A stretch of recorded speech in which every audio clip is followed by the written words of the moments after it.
When Napoleon lay at Boulogne for a year with his flat-bottomed boats and his grand army, he was told by someone, "There are bitter weeds in England." There are certainly a great many more of them since the British Expeditionary Force returned.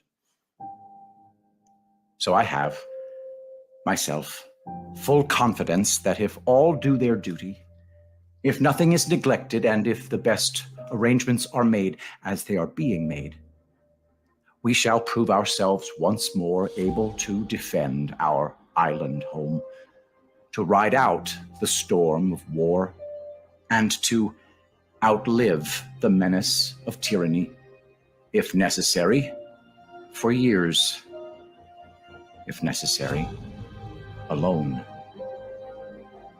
At any rate, that is what we are going to try to do. That is the resolve of His Majesty's government, every man of them. That is the will of Parliament and the nation. The British Empire and the French Republic, linked together in their cause and in their need, will defend to the death their native soil, aiding each other like good comrades to the utmost of their strength.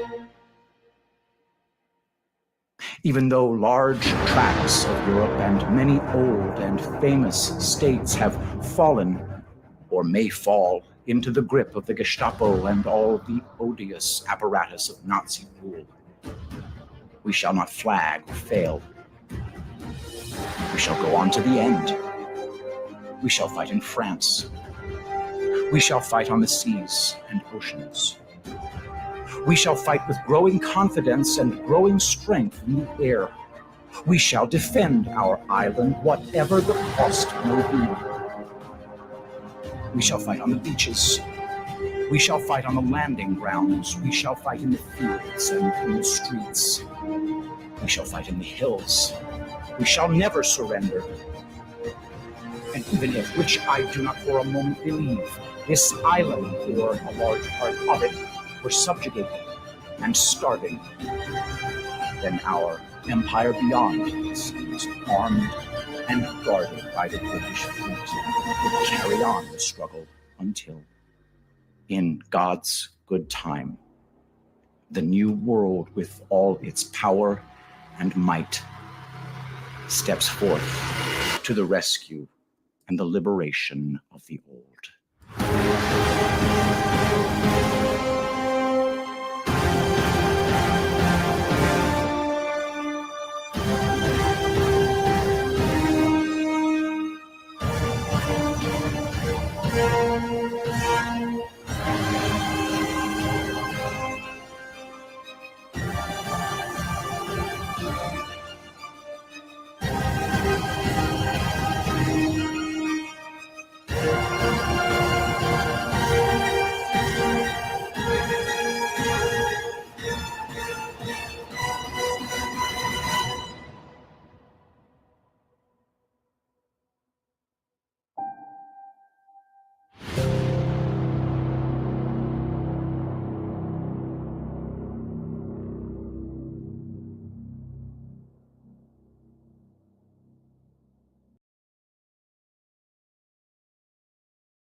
Greetings, my dear friends, and welcome to another episode of Reading Epic Threads.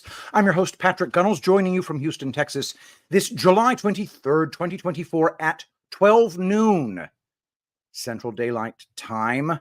Great show for you today. One piece, possibly two, depending on how long it takes me to get through it. The first one is going to be from Dawn Billie, and it's going to be entitled, "We Are Being Punked." But first, right after I get done recording this video, I am going to be producing, I think today we estimate we will be producing 157 bottles of Rainfall. Guys, you pump it into your hand and it's got this golden shimmer to it. It's the most amazing lotion the world has ever known, consisting of some of the best food-grade plant oils the whole world has ever seen. And I can just feel it soaking right in. It soaks right into your skin. And then it's just a matter of seconds. It's not even a minute before, bam, all of a sudden, you're just moisturized You don't have any slipperiness on you. It just absorbs right into your skin. The scent is absolutely heavenly. It comes from a benzoin essential oil, kind of like vanilla, but also kind of woodsy in its own way. And it has calming effects. Check it out at epicminerals.net. Go to the Epic Moisture section of the website and get your Epic Moisture Rainfall. Guys, you can also check out rainfall.life. And we're just super excited that you guys love it so much. Check out the reviews. We hardly have any units out in the field right now, and yet the 5-star reviews are already coming in. So check it out, guys. And now, without further ado, from Dawn Billie, we are being punked. You've been punked. Punked was a hidden camera practical joke reality show that aired on MTV in the early 2000s, created by Ashton Kutcher. It was similar to Candid Camera and TV's Bloopers and Practical Jokes, and featured pranks on celebrities. The Urban Dictionary definition of "am I being punked" is an expression of surprise and disbelief that is uttered when one is in a situation that is perceived to be ridiculous or beyond belief. Have you asked, are we being punked, at any time during the last 4 or longer years? If you are reading this, it's safe to assume you have honed your critical thinking skills. You can probably see through the fog of war that we have been subjected to over the last several years. There are days when I am completely dumbfounded that we have yet to rise up and yell, "Are you serious? You want us to believe this?" There is no malicious intent in this paper, nor is there any desire to belittle others who don't see things the same way as we do. We all have family members for whom we care and whom we respect, who still believe everything the television tells them. It's hurtful knowing that they will listen to the proven liars on television before they listen to us. It's astonishing. It's disappointing. It's unclear if we are at the part where we are still slowly being shaken awake, or if the good guys are so deeply enjoying laughing at us that they continue throwing out stupidity to see how far they can take it. All of us have varying degrees of awakening. There are still so many who are still sleeping soundly, far from questioning anything outside of the mainstream narrative. It can be fun to tiptoe around current happenings with someone who is slowly beginning to wake up. They parrot a comment that they heard on television. We ask if they have considered an alternate view, and you see the rusty gears start up on with these people. The left side of their brain as they start to question their own perception of reality. We need to be gentle with these people. Read the room, gauge your audience. Throwing a different version of truth at them can shut them down instantly if you're not careful. Where the beginning starts is anyone's guess. For some people, the beginning may be Vietnam or 9/11. It's probably safe to say that just about everything we have been told is a lie, past and present. Knowing exactly when it became obvious that we are being punked is difficult to pinpoint. As a starting point, this paper will begin with COVID. Who knows what COVID is or what it's not, if it's really a virus, if it was man-made or leaked from a lab, or if it was a bioweapon meant to kill us all. One thing we can all agree on is that it was used to incite fear and compliance throughout the world. In many cases, it worked. Luckily, a good portion of our fellow Americans remembered that we are guided by our Constitution and fought back against the tyranny that they were attempting to lord over us. We tend to gloss over, simplify, and forget some of the things we experienced during that time. We all have differing stories of how we found out, how we felt, what we were thinking, When the first COVID patient was reported, most of us were scared, which led us to being scared into submission. That was the intent. Every news channel aired terrifyingly bright red maps of COVID cases throughout the country, with a counter showing the growing number of cases. According to psychology.org, red is a primary color. It represents passion, warmth, and sexuality, but it is also known as a color that stands for danger, violence, and aggression. They know exactly what they're doing when they subject us to visions like this. But they took it too far. News broadcasts aired videos of Chinese citizens falling over dead on the sidewalk. They told us that China was locking citizens in their homes. All the while, the television screen displayed the continual ticking up of the number of COVID deaths. During this time, they weren't referred to as COVID-related deaths or someone dying with COVID. We were to believe that people were dropping dead on the streets from COVID, like something out of Contagion. It was shocking to hear someone repeat that thousands of people had died from COVID, according to the news. Yet they were completely dumbstruck if you interrupted to ask, do you personally know anyone who has died from COVID? The stammering and stuttering was enough to cause you to lose faith in humanity.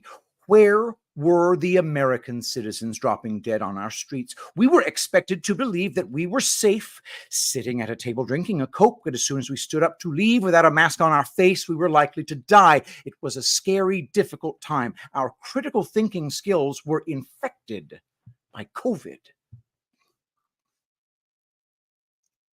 The fake inauguration day of January 20th, 2021 was a long, drawn-out sitcom of silliness. This was the inauguration that should have included President Trump, but did not. The images from that day are etched in our memory, and looking back on it should make us feel slightly foolish that we fell for such an obvious sleight of hand. The social distancing, lack of an audience, outdoor swearing in, fencing around the Capitol, armed National Guardmen walking the streets, we took it in stride and chalked it up to the very deadly pandemic coupled with the very deadly insurrection of January 6th. Never mind the fact that 2 weeks prior, hundreds of thousands of people were on the National Mall for the J6 rally, yet news broadcasts weren't showing images of COVID-infected patriots dropping dead of COVID on that day or the days following. There are more instances of us being punked than can even be recalled, but some do stand out. We have been led to believe that the days of strong, healthy, testosterone-pumping Marines protecting our country are over. Be all you can be has become be anything you want to be. We are being told that our military is comprised of estrogen-heavy, woke officers in drag. Do you believe that? Admiral Rachel Levine is the nation's first transgender four-star general, serving as the 17th Assistant Secretary for the Department of Health and Human Services, nominated by Joe Biden. He, she, they is pictured everywhere in uniform with high heels and makeup. In addition to Dr. Levine, the new Deputy Assistant Secretary for the Department of Energy, Sam Brinton, is a non-binary drag queen, which, according to Yahoo News, is, quote, an asset to queer activists. Below is a photo of Admiral Rachel Levine and Sam Brinton together.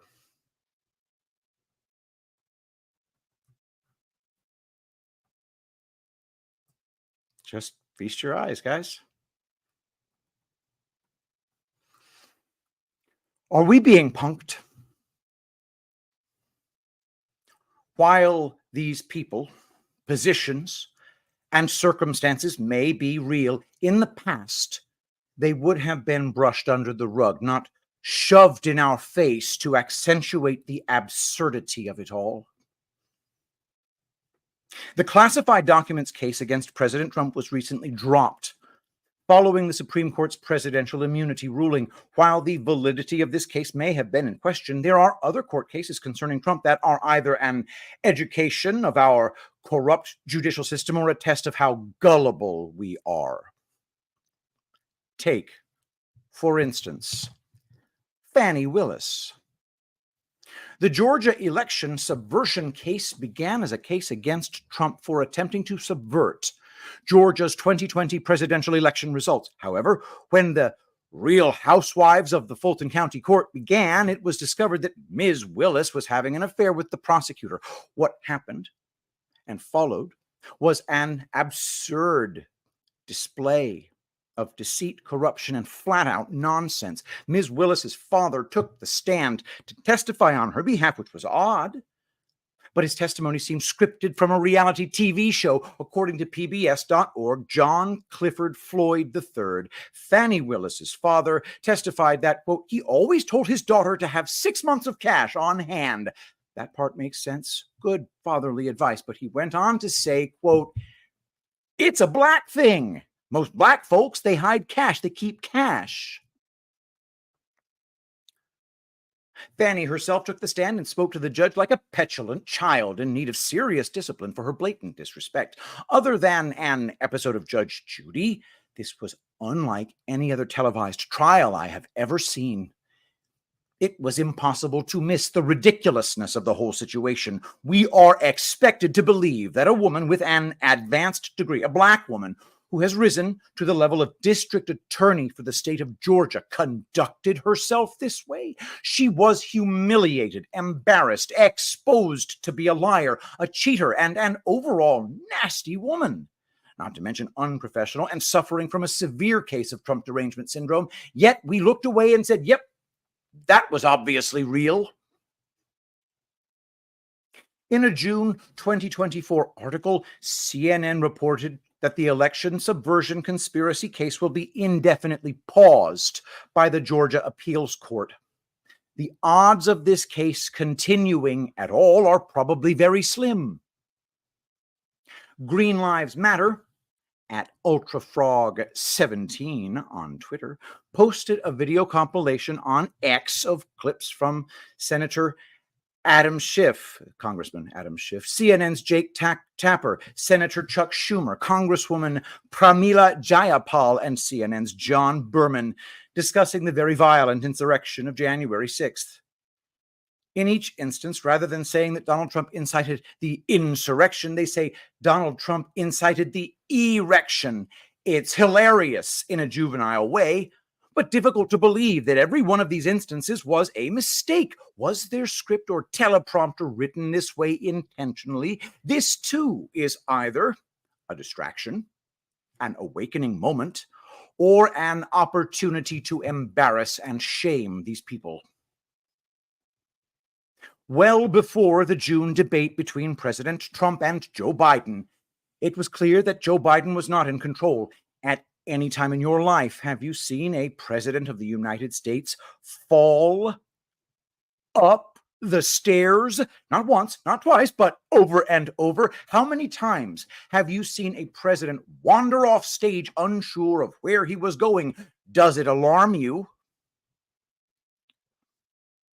We have been subjected to numerous videos of Biden wandering aimlessly, looking lost, squatting oddly on stage, babbling, conducting himself inappropriately with foreign leaders. If this is reality, then our military has allowed us to become vulnerable to attack from our enemies. We are clearly a nation in decline without a commander-in-chief, unless, of course, we're being punked.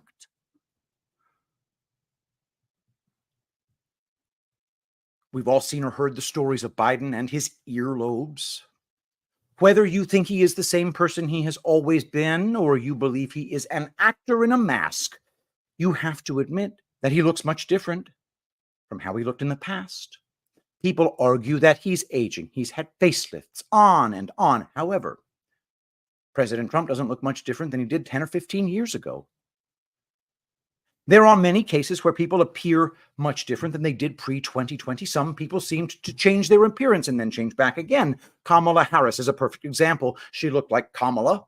Then supposedly had a facelift, which drastically changed her appearance, and now she looks like Kamala again, although there are many. The following are just a few examples. All right, let's look at these together, guys. So we're going to blow this up and look at these before and afters. All right, so here we got de Blasio on the left there, and then de Blasio. Okay, de Blasio, de Blasio, de Blasio, de Blasio. All right, next. Pennsylvania Senator John Fetterman. Fetterman 1, Fetterman 2. Kamala 1, Kamala 2. Look at that. Kamala 1, Kamala 2. Look at what happened to her face here, guys. That's freaking demonic looking. You remember this, guys? You remember this shit? Look at this. And now she's back. Arizona Governor Katie Hobbs. Rosie O'Donnell? Maybe, I don't know. That one's a tougher call for me. All right, continuing. Chief of Disguise. Jonna Mendez was chief of disguise at the CIA, and along with her husband, Antonio Mendez, wrote several books on their life in the CIA, including Argo, How the CIA and Hollywood Pulled Off the Most Audacious Rescue in History, and Spy Dust. Two masters of disguise reveal the tools and operations that helped win the Cold War. In her book, In True Face, A Woman's Life in the CIA Unmasked, Mrs. Mendez, quote, shares numerous juicy details, from how she briefed President George H.W. Bush on the agency's new mask technology while wearing one of the advanced pieces without him knowing. George H.W. Bush was president from 1989 to 1993. If the CIA had this technology back then, imagine what they have developed in the last 20 years.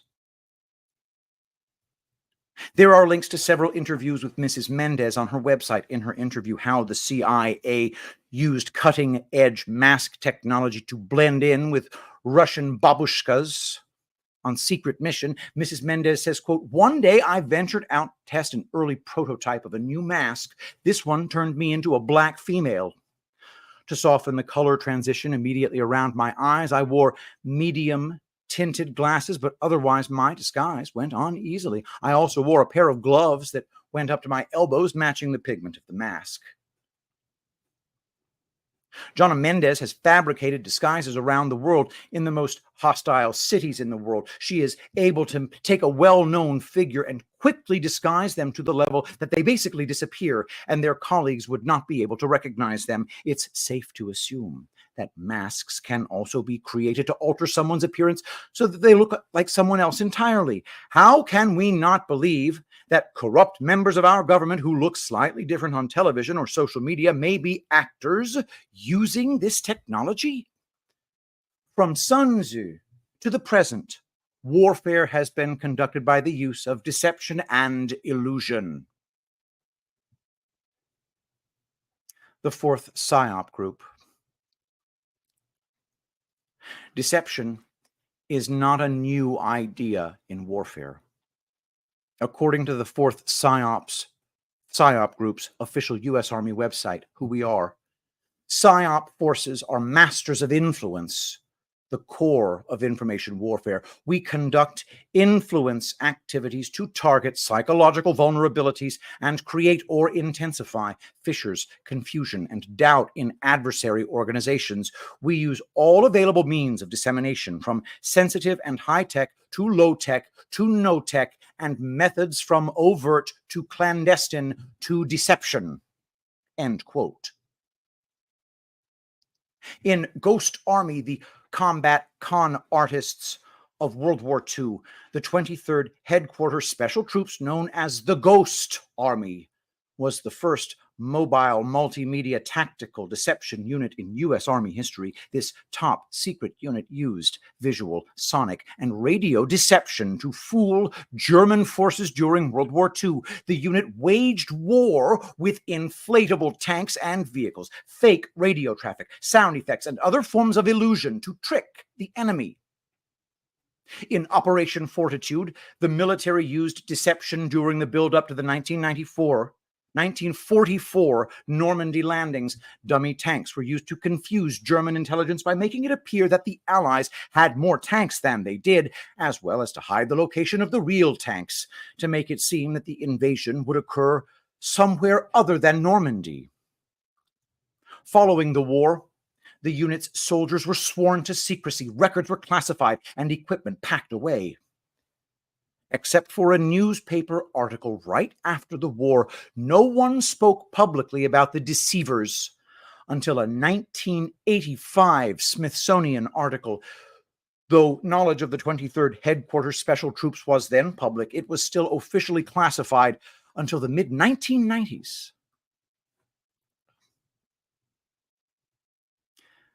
The Smith-Mundt Modernization Act of 2012. It is far from inconceivable that our government would mislead or propagandize us. The Smith-Mundt Modernization Act of 2012 plainly tells us that it will, and it does. The Smith-Mundt Modernization Act amends the original Act of 1948, which authorized the Secretary of State and the Broadcasting Board of Governors to prepare and disseminate information intended for foreign audiences about the United States, including its people, history, and the federal government's policies, tough press, publications, radio, motion pictures, the internet, social media, information centers, and instructors.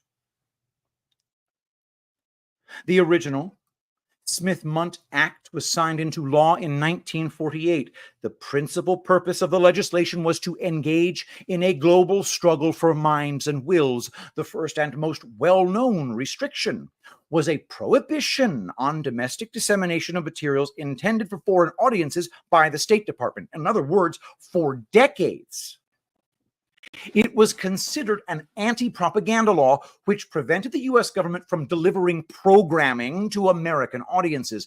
According to Foreign Policy, the result was an unleashing of thousands of hours per week of government-funded radio and TV programs to U.S. citizens. The reform was initially criticized as a green light for U.S. domestic propaganda efforts. In simpler terms, in 1948, the government made it lawful to disseminate propaganda to other countries, but not within the United States.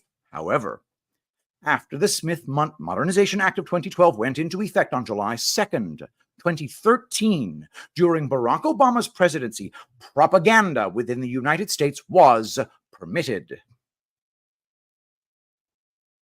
A 2013 Washington Post article states, quote, "In the past, psychological operations usually meant dropping leaflets or broadcasting propaganda on the battlefield. Today, the military is more focused on manipulating news and commentary on the internet, especially social media, by posting material and images without necessarily claiming ownership."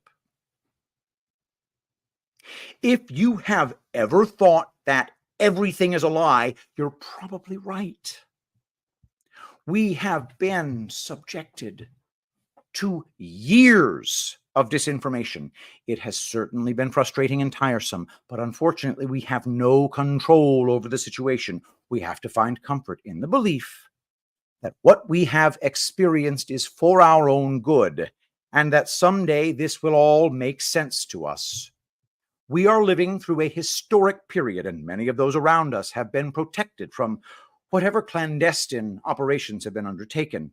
At the end of the day, we should be grateful that confusion is, hopefully, the worst thing many of us have experienced during this war. And that is the latest from Dawn Billie. Hey guys, share this out.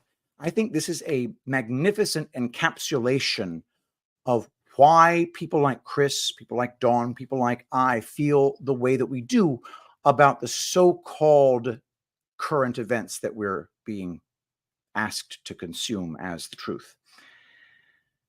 We have a perfect storm of legislation and, I guess, empire decline and technological growth and relaxation of regulation on what the US government can do to its own people. And that perfect storm has resulted in the information landscape that we see today. Donald Trump is fighting on that battlefield.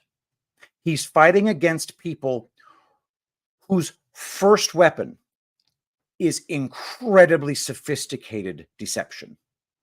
You can't fight them unless you use those weapons as well. Please bear that in mind when making moral judgments about what we're seeing proceed in this information war. Well, you're glowing, first of all, and it's great. And I love it. It's Rainfall by epicminerals.net. If you want this glow, get this product. Rainfall by epicminerals.net. Zeolite while you're at it. Absolutely. Promo code Badlands. Like using Zeolite, it's great. It's fantastic. Skin will glow like Patrick's Liberace shirt. Every time you use promo code Badlands with either one of these products, money is directly deposited in a Badlands account going directly to Badlands creators. It was absolute and complete justice. It was victory. It was victory. I'm going to keep that to our only feature for today's show. Don't forget to get your Rainfall, guys. Best lotion the world has ever known. Use promo code Shapiro to pry 10% from my grasping hands. Share this video with your friends. And the reason I say that is because I think Dawn really was able to boil it down into, like, I don't know how long that piece was, maybe 500 words, 600 words. I'm not sure, maybe 1,000 words. I don't remember. But it was well encapsulated what creates a perfect storm of deception. And so it gives us really a lot of leeway to question every single thing we see. So if you could share this with your friends, I'm going to go ahead and upload this to Substack too as an audio recording. This is the kind of thing that people need to see. She doesn't speculate much. She just lays out a whole bunch of absolutely incontrovertible facts. How the F did we get into this situation? Why do we have mask malfunctions in front of us? We have to take these things into account. So everybody, please share this video, hit the thumbs up on Rumble, share it on X, and let us pray. Saint Michael the Archangel, defend us in battle. Be our protection against the wickedness and snares of the devil. May God rebuke him, we humbly pray, and do thou, O Prince of the heavenly host, by the power of God, cast into hell Satan and all evil spirits who prowl about the world seeking the ruin of souls. Amen. I love you all. Thank you so much for being here, and I'll see you tomorrow.